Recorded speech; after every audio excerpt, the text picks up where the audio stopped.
Hello' ভাইসকল, আজি লৈ আহিছোঁ 3টা থ্ৰিলাৰ মুভি, যোনটো চাই আপোনালোকৰ মাইণ্ড ব্ল' হৈ যাব। ঠিক আছে, নম্বৰ 1টো মিছ নকৰিব, ভিডিঅ'টো শেষলৈকে চাব। ঠিক আছে,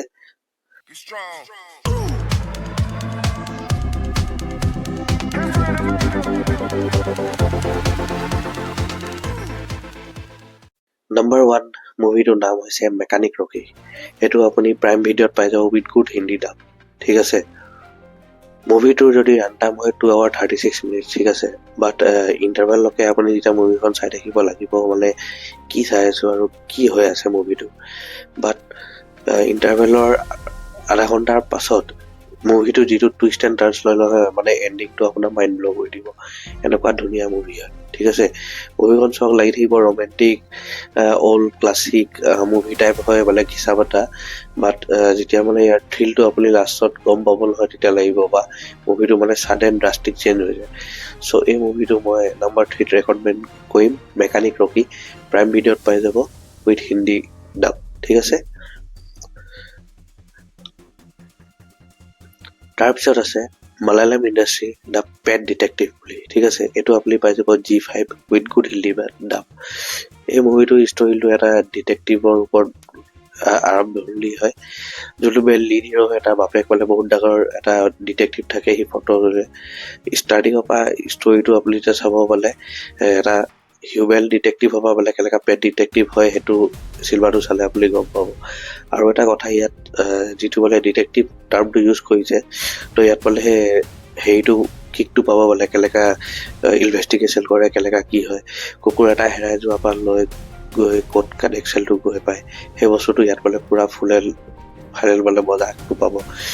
অলপ ওৱান টাইম আছে কাৰণে ঠিক আছে, but it's a good thriller. মানে মালায়ালাম ইণ্ডাষ্ট্ৰী হয়, চ' সেইকাৰণে আপুনি মুভিটো ভাল পাব। আৰু লাভ ষ্টৰী এগেল চেগেল একো নাই, চিধা ইনভেষ্টিগেশ্যন আৰু একদম চাৰ্চ ৱাৰেণ্ট সেইবোৰে হৈ থাকে। তো মুভিটোত বঢ়িয়াকৈ গৈ থাকে আৰু এণ্টাৰটেইন হ'ব আপোনালোক। চ' নম্বৰ 2 মুভি পেট ডিটেক্টিভ, এইটো আপুনি পাই যাব G5ত উইথ গুড হিন্দী ডাব। ঠিক আছে, নম্বৰ 1ৰ মুভি ভাইসকল, কৈছোঁ নহয়, যদি আপোনালোকে ৰাক্ষসন চাইছে, তো ৰাক্ষসন চাওঁতে এই হিৰোটোৰ চেহেৰাটো মনত আপোনালোকৰ নিশ্চয় হ'ব।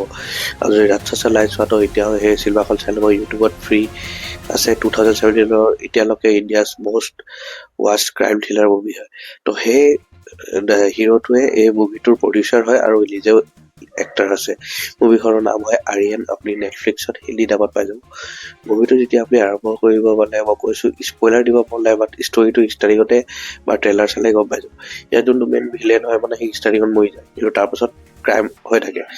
তো মৰি যোৱা মানুহ এটা কেনেকুৱা ক্ৰাইম কৰে, কিয় কৰি আছে, সেইটো মানে গম পাবলৈ গোটেই চিনেমাটো চাব লাগিব। আৰু চিনেমাটো আপোনাৰ ষ্টাৰ্টিঙৰ পৰা লৈ একদম এণ্ডিঙৰলৈকে এনেকুৱাই টুইষ্ট এণ্ড টাৰ্ণছ, ইমানে টুইষ্ট এণ্ড টাৰ্ণছ, মানে আপুনি কৈছোঁ ন, মুভিটো শেষ কৰাৰ পিছত মানে অলপ দেৰি মানে ভাবিব লগা হ'ব যে কি চাই ল'লোঁ, মানে হোৱাট ৱাজ দিছ, মানে এনেকুৱা ধুনীয়া মুভিটো 2 hours 40 minutes হয়, বাট 2 ঘণ্টা আপোনাৰ চিটৰ পৰা আপুনি উঠিব নোৱাৰিব, এনেকুৱা ধুনীয়া চিনেমা। ঠিক আছে, চ' এই 3টা মুভি আপোনালোকে এতিয়াই নিজৰ, যদি G5 নেটফ্লিক্স আৰু প্ৰাইম ভিডিঅ' ছাবস্ক্ৰিপশ্যন আছে, তেন্তে লগ ইন কৰি সোনকালে চাওক। আৰু যদি ছাবস্ক্ৰিপশ্যন নাই, তো আপোনালোকৰ ইণ্টাৰনেট যোগাৰ লগাই পেলাই ডাউনলোড কৰি চাব পাৰে। ঠিক আছে, চ' এই 3টা মুভি চাই আপোনালোকৰ থ্ৰিলাৰটো কেনেকুৱা লাগিলে, যদি ভাল লাগিলে মোক কমেণ্টছত জনাব। আৰু এই ভিডিঅ'টো ইয়াতে সামৰিলোঁ। নেক্সট এনেকুৱা ভিডিঅ' কালে ৰখি থাকিব। তেওঁলোকে bye, love you, take care, জয় অসম।